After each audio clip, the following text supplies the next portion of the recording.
मित्रांनो, तुम्ही तुमचा पीएफ खात्यातील बॅलन्स आता फक्त 1 मिनिटात मोबाईल मधून या दोन पद्धतीचा वापर करून चेक करू शकता। आणि शेवटची दुसरी पद्धत खूप सोपी आहे, पण त्याआधी आपल्या YouTube चॅनलला जो सबस्क्राइब केला नसेल तर सबस्क्राइब करून घ्या आणि बेल आयकॉन वरती सुद्धा क्लिक करून घ्या, कारण असेच महत्त्वाचे व्हिडिओ तुम्हाला यापुढे पाहायला मिळतील। मी अविनाश तिरमले। काही टाइम पास न करता पीएफ खात्याचं बॅलन्स मोबाईल मधून कसं चेक करायचं ते पाहूया।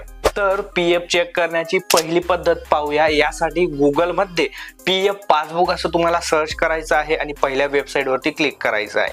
येथे तुमचा यूएएन नंबर टाकायचा आहे, पासवर्ड टाकायचा आहे, त्यानंतर कॅप्चा कोड टाकायचा आहे आणि साइन इन या बटनावरती क्लिक करायचं आहे। त्यानंतर येथे तुम्ही सक्सेसफुली लॉग इन होणार आहात आणि येथे बाजूला पाहू शकता तो तुमचा जो पीएफ आहे, तुमचा पीएफ खात्याचा पूर्ण बॅलन्स तुम्ही येथेच पाहू शकता। ही होती पहिली पद्धत। आता दुसरी पद्धत पाहूया। यासाठी तुम्हाला परत या वेबसाईट वरती यायचं। वेबसाईट वरती आल्यानंतर येथे तुम्हाला झूम करायचं आहे आणि वरती पाहू शकता निळ्या अक्षरामध्ये give a miss call to 9966044425 हा नंबर तुम्ही स्क्रीन वरती पण पाहू शकता।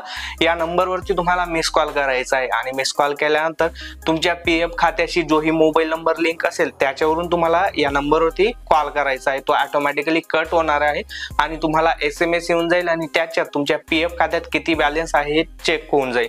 परंतु याच्यासाठी एक अट आहे, तुम्ही जे आहे मोबाईल नंबर वरून कॉल करणार आहात तो मोबाईल नंबर तुमच्या पीएफ खात्याला लिंक असावा आणि आधार कार्डला सुद्धा लिंक असावा।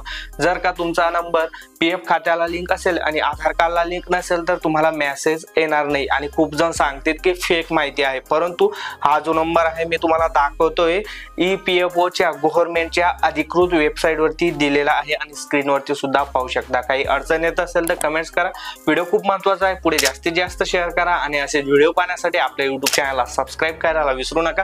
मी अविनाश तिरमले। पुन्हा भेटू अशाच एका नवीन व्हिडिओ मध्ये, तोपर्यंत गुड बाय।